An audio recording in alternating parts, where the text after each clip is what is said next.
नमस्कार, India voice देख रहे हैं यहां पर मैं हूं आपके साथ शिवम दुबे। इंडिया वॉइस के खास कार्यक्रम देवभूमि समाचार में आप सबका स्वागत है। बुलेटिन की शुरुआत करेंगे बड़ी खबर के साथ। खबर देहरादून से है, जहां क्षेत्र पंचायत में भी अब प्रशासक नियुक्त किए जाएंगे। ग्राम पंचायत के बाद क्षेत्र पंचायत में प्रशासक की नियुक्ति होगी और उप जिला अधिकारी को नियुक्त करने के आदेश जारी कर दिए गए हैं। जिला पंचायत में प्रशासक को लेकर आदेश नहीं हुआ जारी और जिला पंचायत सदस्यों में असमंजस की स्थिति बरकरार और जिला पंचायत में एक दिन कार्य का अब दिन जो है वो शेष बचा हुआ है। तो जिला पंचायत में प्रशासक को लेकर आदेश नहीं हुआ जारी और ग्राम पंचायत के बाद क्षेत्र पंचायत में अब प्रशासक की नियुक्ति की जाएगी। तो जिला पंचायत सदस्यों में असमंजस की स्थिति बनी हुई है और ग्राम पंचायत और क्षेत्र पंचायत में ग्राम पंचायत में तो हो ही चुका है, लेकिन अब क्षेत्र पंचायत में भी प्रशासक की नियुक्ति होगी। तो उप जिलाधिकारी को नियुक्त करने का आदेश जारी किया गया है। ग्राम पंचायत के बाद क्षेत्र पंचायत में भी नियुक्ति। हालांकि जिला पंचायत में प्रशासक की नियुक्ति को लेकर आदेश जारी नहीं हुआ है और फिलहाल जिला पंचायत के सदस्यों में असमंजस की स्थिति बनी। तो जिला पंचायत में एक दिन कार्य अब शेष बचा हुआ है। तो हमारे सहयोगी धनराज गर्ग हमारे साथ देहरादून से जुड़ गए हैं। धनराज, अब चूंकि प्रशासक ये कहा जा रहा है कि नियुक्ति होगी, ग्राम पंचायत के बाद क्षेत्र पंचायत में नियुक्ति तो हो गई, लेकिन जिला पंचायत में ऐसा होता हुआ नहीं दिखाई दे रहा है। क्या कुछ पूरा खबर और जिला पंचायत में नियुक्ति क्यों नहीं हो रही है, क्या कुछ पूरा मामला है, विस्तार से बताइए। जी बिल्कुल, देखिए जिस तरीके से आप देख रहे हैं कि नगर निकाय से जो कहा जाए कि जो समय है वो पहले ही पूरा हो चुका है, लेकिन जिला पंचायत का जो समय है वो कल पूरा हो रहा है। लेकिन क्योंकि देखिएगा कि कल जो जिला पंचायत के सदस्य हैं उनका जो कार्यकाल है वो पूरा हो जाएगा। और आपने देखा होगा कि नगर निकाय के जो प्रशासक है उनकी नियुक्ति पहले कर दी गई और कई बार उनका समय भी बढ़ा दिया गया, तो उसमें चुनाव नहीं हो पा रहे हैं नगर निकाय के।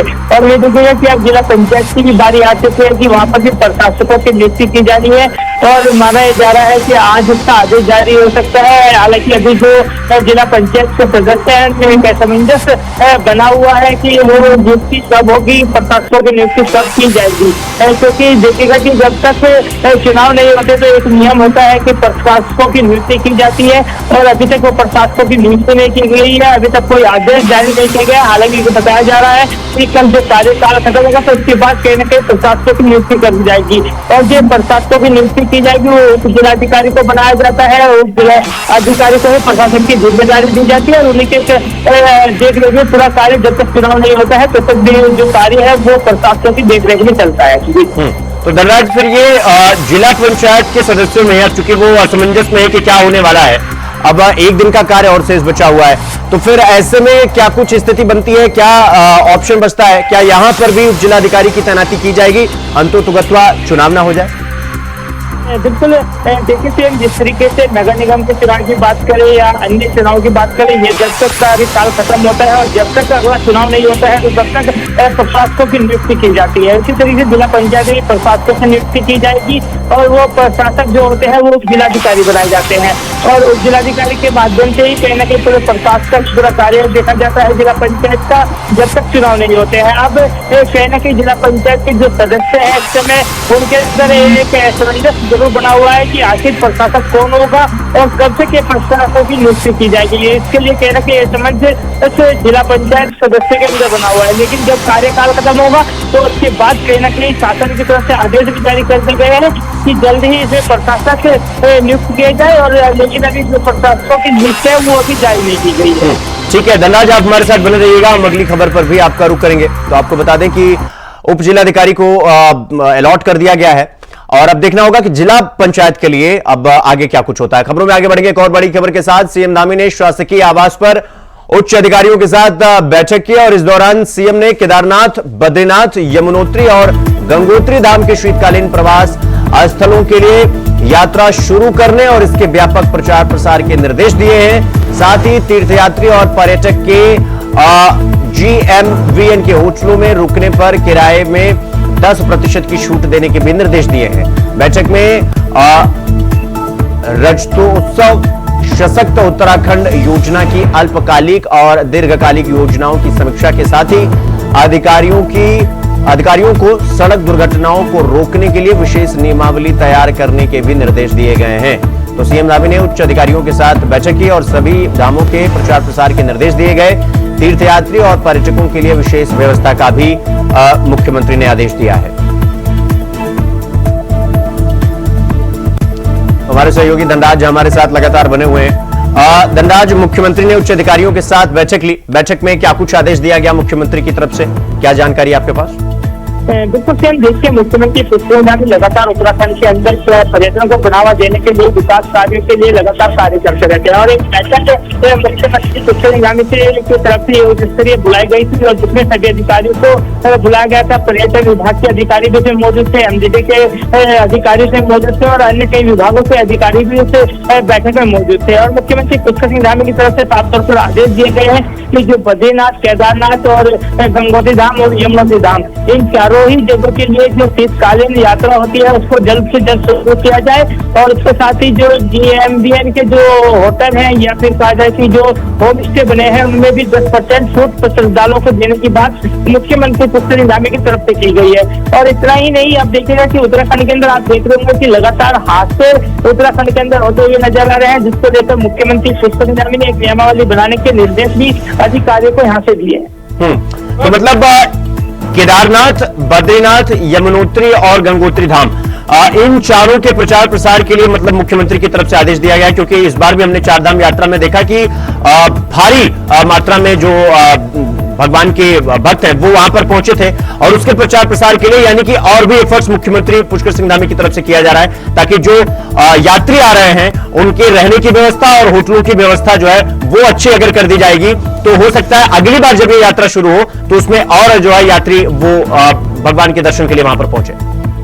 बिल्कुल सेम। देखिए, आपने सही कहा है कि उत्तराखंड की जो चारधाम यात्रा होती है वो कहीं ना कहीं ऐतिहासिक होती है और लगातार मुख्यमंत्री पुष्कर सिंह धामी उसको बढ़ावा देने के लिए लगातार कार्य करते हैं, प्रचार प्रसार करते हैं और इसके साथ ही देखिएगा श्रद्धालुओं को अलग अलग विभागों ने स्कीम कहीं ना कहीं उत्तराखंड में आने के लिए श्रद्धालुओं को और पर्यटकों को देते रहते हैं। और इसी कड़ी में कहीं ना कहीं अब मुख्यमंत्री पुष्कर सिंह धामी की तरफ से आदेश जारी किए गए हैं कि जो शीतकालीन प्रवास है इसको लेकर भी कहीं ना कहीं प्रचार प्रसार किया जाए और जो युद्ध स्तर पर इसका प्रचार प्रसार किया जाए। उसके साथ ही जो GMBN के होटल है या फिर अन्य होटल है उनमें 10% छूट कहीं ना कहीं श्रद्धालुओं को देने की बात भी मुख्यमंत्री पुष्कर सिंह धामी की तरफ से की गई है। लेकिन अब देखने वाली बात होगी कि जो रेस्टोरेंट वाले हैं या फिर GMBN के जो रेस्टोरेंट है वो किस तरीके से छूट श्रद्धालुओं को प्रदान करते हैं। हालांकि देखा जाए कि जब भी श्रद्धालु उत्तराखंड आते हैं तो कहीं ना कहीं वो यहाँ से खुश होकर जाते हैं, क्योंकि मुख्यमंत्री पुष्कर सिंह धामी की जो कार्यशैली है उसको देखते हुए कहीं ना कहीं उसकी तारीफ भी करते हुए नजर आता है, क्योंकि तमाम सुविधाएं चारधाम यात्रा में मुख्यमंत्री पुष्कर सिंह धामी के द्वारा की जाती है और प्रत्येक समय पर उसकी जो फीडबैक है वो भी मुख्यमंत्री पुष्कर सिंह धामी के द्वारा लिया जाता है। धनराज, अब चूंकि बैठक हुई और बैठक में बड़े बड़े अधिकारी तो मौजूद थे ही, साथ ही साथ मुख्यमंत्री ने सबसे अहम मुद्दों पर भी चर्चा की। सड़क दुर्घटनाओं को लेकर, रोकने को लेकर मुख्यमंत्री ने बातचीत की। क्या कुछ विशेष नियमावली का जिक्र किया जा रहा है जिसमें ये निर्देश दिया गया है कि विशेष नियमावली तैयार की जाए? क्या कुछ विशेष नियमावली है, इसको लेकर कोई जानकारी? बिल्कुल सीएम, देखिए जिस तरीके से आपने देखा होगा ये उत्तराखंड के अंदर कई हादसे ऐसे हुए हैं कि 2 दिन जगाने वाले हैं। और आप देखिएगा कि उत्तराखंड के अंदर अल्मोड़ा का हादसा हुआ, बस का जिसमें 36 लोगों की मौत हुई। उसके बाद राजधानी देहरादून के अंदर 6 छात्रों की मौत हो जाती है। इस तरह के हादसे लगातार हो रहे हैं। कहीं ना कहीं इसका जिम्मेदार जो माना गया है वो कहीं ना कहीं ड्रिंकिंग करके ड्राइव करना जिम्मेदारी मानी गई है और एक तेज गति से वाहन चलाने की जिम्मेदारी मानी गई है। और इसको रोकने के लिए, हादसों को रोकने के लिए एक नियमावली बनाने के लिए मुख्यमंत्री पुष्कर सिंह धामी ने निर्देश जारी किए हैं ताकि इस तरह के हादसे दोबारा न दोहराए जाए, क्योंकि ऐसे हादसे जब उत्तराखंड के अंदर होते हैं तो कहीं ना कहीं उत्तराखंड ही नहीं बल्कि पूरे देश को कहीं ना कहीं उसका दुख होता है। और इसी तरीके से देखा जाए कि जो नियमावली बनाई गई है उससे प्रावधान रखे जाएंगे कि जो लोग इस तरह की ड्रिंक कर वाहन चलाते हैं उन पर कड़ी कार्रवाई की जाएगी। उसके साथ ही जो ओवर स्पीड से गाड़ी चलाते हैं उन पर भी कड़ी से कड़ी कार्रवाई करने के निर्देश मुख्यमंत्री पुष्कर सिंह धामी की तरफ से दिए गए। तो यानी कि धनराज, चाहे तीर्थयात्री हो या पर्यटक हो या फिर सड़क दुर्घटना हो, मुख्यमंत्री जिन मुद्दों पर अधिकारियों को निर्देश दिए हैं या एड्रेस किए हैं, ये दोनों मुद्दे बहुत बड़े हैं। अब देखना होगा कि इंप्लीमेंटेशन इसका क्या होता है, ये देखना बहुत दिलचस्प होगा। धनराज, बहुत बहुत धन्यवाद आपका हमसे जुड़ने के लिए और खबर पर जानकारी हमारे साथ साझा करने के लिए।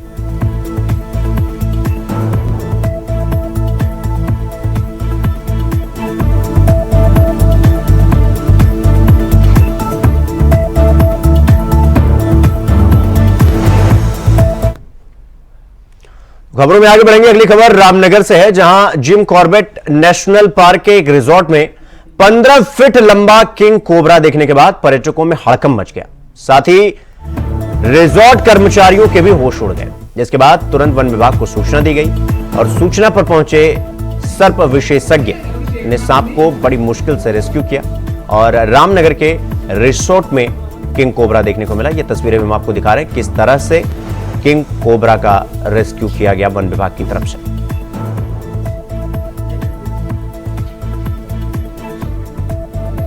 दरअसल आज ही हमको सूचना मिली थी, अब ग्राम ढिकली के अंदर एक रिजोर्ट में कोई एक सांप नजर आया है, जो कि वहाँ के रिजोर्ट वालों ने हमें सूचना दी। वहाँ जाके देखा तो एक किंग कोबरा नजर आया, जो कि नई उम्र का है, 12 से अधिक मात्रा में जरा लंबा है। हम पहुंचे, हमारी टीम वहाँ पहुंची, पहुंचने के उपरांत हमने इसको रेस्क्यू किया और अब इसको जंगल में छोड़ने की तैयारी कर। देखिए रिसोर्ट का मामला है तो आप जानते हैं पर्यटक लोग भी, देश विदेशी लोग भी आए हुए हैं, तो देख के लोग घबरा गए, वो हड़कंप मचा हुआ था। जहाँ पहुंचे लेकिन हम लोगों ने शांत करा ताकि किसी बात के लिए कोई डरे उरे ना करे, तब लोगों पब्लिक को हमने शांत करा, तब पकड़ा, तब उन्होंने रात की सांस ली और हमारा धन्यवाद आभार प्रकट किया है। तो उत्तराखंड राज्य में बोली भाषाओं को बढ़ावा देने के लिए प्रधानमंत्री नरेंद्र मोदी के संबोधन के बाद एक गति नजर आ रही है। आपको बता दें कि बीते दिनों प्रधानमंत्री ने अपने संबोधन में यह कहा था कि उत्तराखंड के लोग कुमाऊनी, गढ़वाली, जौनसारी भाषा के साथ साथ यहां के खान पान को भी बढ़ावा दें। इसके बाद से उत्तराखंड सरकार में राज्य मंत्री मधु भट्ट इसको लेकर तैयारियां तेज कर दी।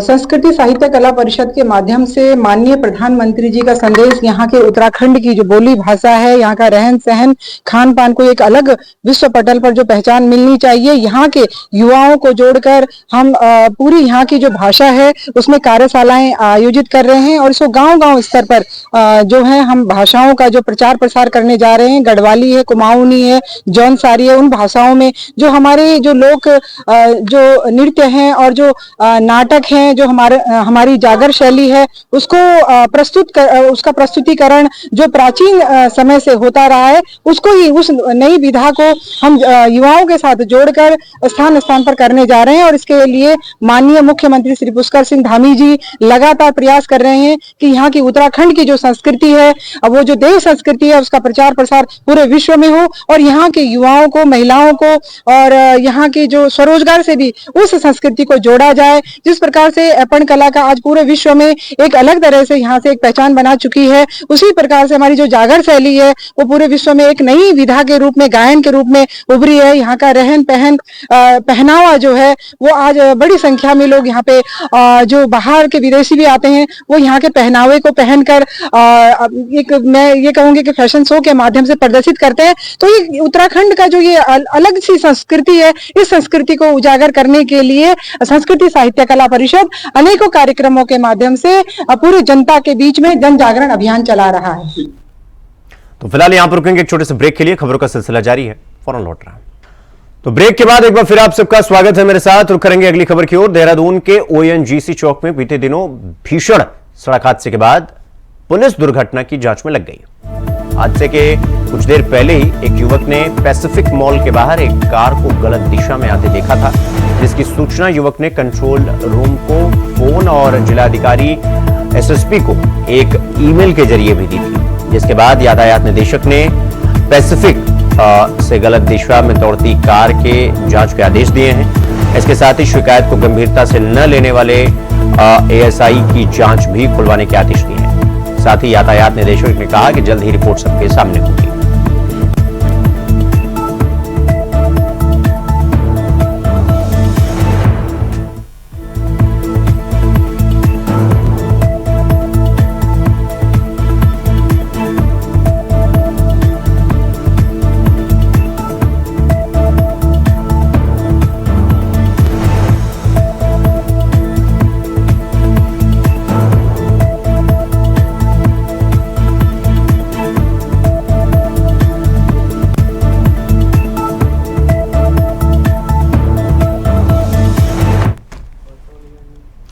तो केदारनाथ की नवनिर्वाचित विधायक आशा नौटियाल ने देहरादून में मुख्यमंत्री पुष्कर सिंह धामी और विधानसभा अध्यक्ष रितु खंडूरी से मुलाकात की और इस दौरान दोनों नेताओं ने उन्हें जीत पर बधाई देते हुए उज्जवल भविष्य की कामना की। आपको बता दें कि उपचुनाव में जीत के बाद विधायक आशा नौटियाल पहली बार देहरादून पहुंची और इस दौरान पहले उन्होंने मुख्यमंत्री आवास में सीएम धामी से भेंट की, जहां पर मुख्यमंत्री ने कहा कि मुझे विश्वास है कि प्रधानमंत्री नरेंद्र मोदी के मार्गदर्शन में केदारनाथ विधानसभा क्षेत्र में डबल इंजन सरकार द्वारा हो रहे विकास कार्यों को अब और नई गति मिलेगी। इसके बाद आशा नौटियाल विधानसभा अध्यक्ष रितु खंडूरी के आवास पहुंची।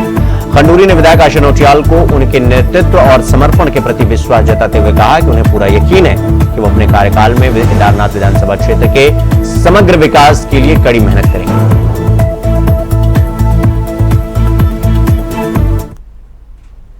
तो केदारनाथ विधानसभा उपचुनाव के जीतने के बाद केदारनाथ की नवनिर्वाचित विधायक आशा नौटियाल जन जन तक सरकार की योजनाओं को पहुंचाने के प्रयास में जुट गई हैं। आशा नौटियाल ने कहा कि वो जनता का आभार व्यक्त करती हैं। इसके साथ ही वो अब जन जन तक सड़क, बिजली, पानी और शिक्षा की सुविधा को पहुंचाने की कवायद में जुट गई हैं। इसके अलावा सरकार की योजनाओं से क्षेत्र की जनता को लाभान्वित करना है।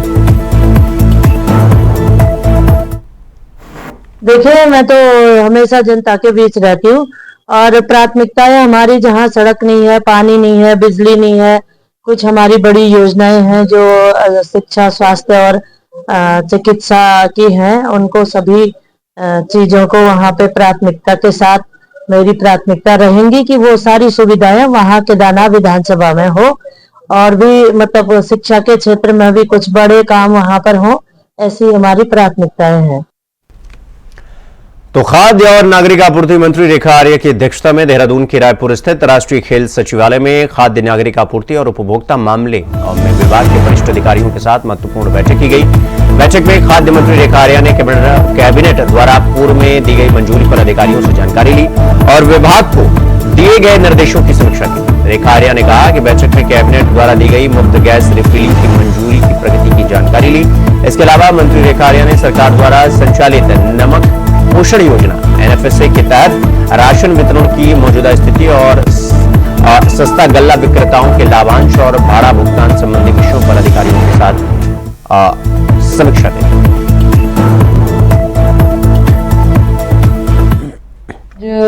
खाद्य विभाग की बैठक में हमारे सभी शासन स्तर के अधिकारी से लेकर हमारे आयुक्त और हमारे धान खरीद के संबंधित सभी अधिकारीगण आज मौजूद रहे। तो आज की बैठक में जिस प्रकार से पूर्व में कैबिनेट ने 3 गैस रिफिल निःशुल्क के लिए मंजूरी दी थी, उसकी क्या अद्यतन स्थिति है, यह जानकारी। इसके साथ साथ में हमारे नमक खरीद को लेकर क्या स्थिति है, उसकी जानकारी। इसके साथ साथ में हमारा एनएफएसए के तहत में हमारे जो राशन, धान अथवा गेहूं है, उसका क्या स्थिति चल रही है, इसकी जानकारी इत्यादि, प्लस हमारे जो सस्ता गल्ला विक्रेता है उनके भाड़ा से लेकर उनके भुगतान के संदर्भ में भी उसकी भी समीक्षा की गई है। तो इन सभी समीक्षाओं में निश्चित रूप से विभाग ने अभी तक में जो हमारे मुफ्त गैस रिफिल योजना है उसका शासनादेश निर्गत होने के साथ ही जल्दी से जल्दी हमारे जो इसके उपभोक्ता है उनको सब्सिडी उनके खातों में डीबीटी करने के निर्देश दिए हैं। इसके साथ ही हमारे जो एनएफएसए के हमारे ठेकेदार हैं जो कि डोर स्टेप डिलीवरी का काम करते हैं, जिनको कि एनएफएसए के तहत जो है धुलान भाड़ा हो या उनका 1 साल का जो भुगतान है वो जो नहीं हो पाया है, उस भुगतान को भी भारत सरकार में न भेजते हुए भारत सरकार से जो डिमांड होनी है वो तो डिमांड हमें करनी है, लेकिन तो शिक्षा मंत्री डॉक्टर धन सिंह रावत ने विधानसभा कार्यालय में विभागीय अधिकारियों की बैठक ली और इस दौरान उन्होंने जरूरी दिशा निर्देश भी दिए। बैठक में कई अहम यानी कि महत्वपूर्ण बिंदुओं पर चर्चा कर उन्होंने विभागीय अधिकारियों को जरूरी निर्देश दिए। बैठक में प्राथमिक शिक्षकों को, एलटी शिक्षकों और प्रवक्ताओं के पदों पर जल्द नियुक्ति देने, छात्र छात्राओं को समय पर पाठ्य पुस्तक उपलब्ध कराने, भारत दर्शन योजना के तहत छात्रों को शैक्षणिक भ्रमण पर ले जाने के निर्देश भी अधिकारियों को दिए हैं।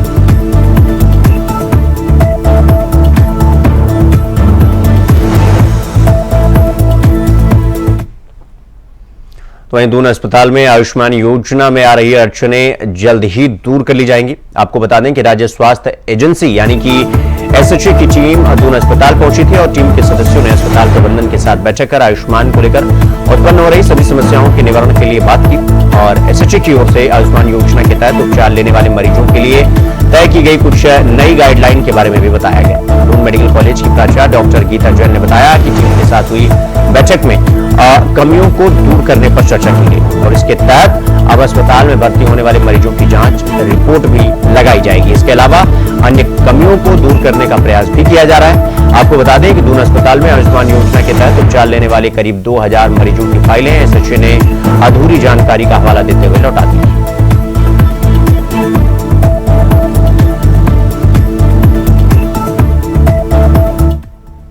एसएचए की टीम से हम लोग की वार्ता हुई और जो जो उन्होंने कमियां बताई उन सबको दूर करने की कोशिश करी जा रही है। तो अब इसके लिए हम लोगों ने ये कर दिया है कि जो पेशेंट जैसे आएगा तो उसकी जो हम एडमिट उसे करेंगे, उसके बाद उसकी जो जांच होएगी उसकी रिपोर्ट भी पेशेंट की लगेगी और फिर हम उसे जो ट्रीटमेंट प्लान है वो सब लिखा जाएगा। जिसे एक जो प्रॉब्लम हम लोग के साथ ये आ रही थी कि पेशेंट जो है सीटी एमआरआई हमारे यहाँ करा लेता है, उसके बाद फिर वापस नहीं आता हमें रिपोर्ट दिखाने के लिए और ऑपरेशन भी कई बार वो कहीं और जाके या इलाज किसी और अस्पताल में करा लेता है। तो उसके लिए भी उन बातों पे भी विचार हो रहा है कि इन खामियों को हम कैसे। तो उत्तराखंड में सिलक्यारा टनल की घटना को 1 वर्ष पूरा हो चुका है, जिसमें सभी श्रमिकों को सकुशल बाहर निकाल लिया गया था। आपको भी याद होगा और इस घटना में फंसे हुए श्रमिकों को बाहर निकालने में प्रदेश के मुख्यमंत्री पुष्कर सिंह धामी का बहुत बड़ा योगदान था और इसी को लेकर प्रदेश महामंत्री आदित्य कोठारी ने कहा कि मुख्यमंत्री पुष्कर सिंह धामी प्रदेश के हितों में कार्य करते हैं, जिसकी वजह से धामी जी एक लोकप्रिय नेता है। चाहे वो कोई भी आपदा हो, धामी जी आपदा से निपटने के लिए हमेशा तत्पर और तैयार रहते हैं और हर घटना पर उनकी नजर रहती है।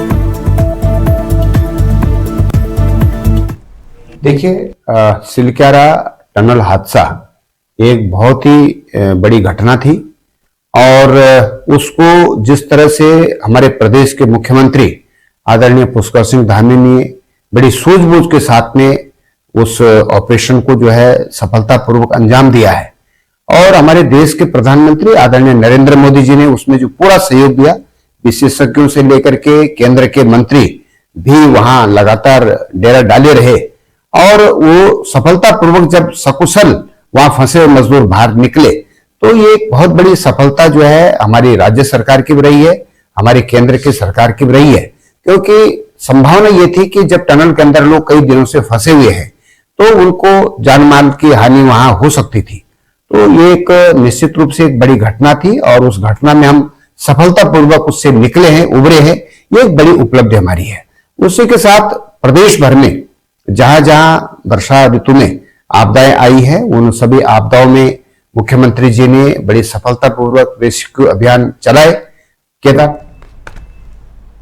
तो देवभूमि समाचार में फिलहाल अभी के लिए बस इतना ही। देश और दुनिया की तमाम खबरों को देखने के लिए देखते रहिए इंडिया वॉइस। नमस्कार।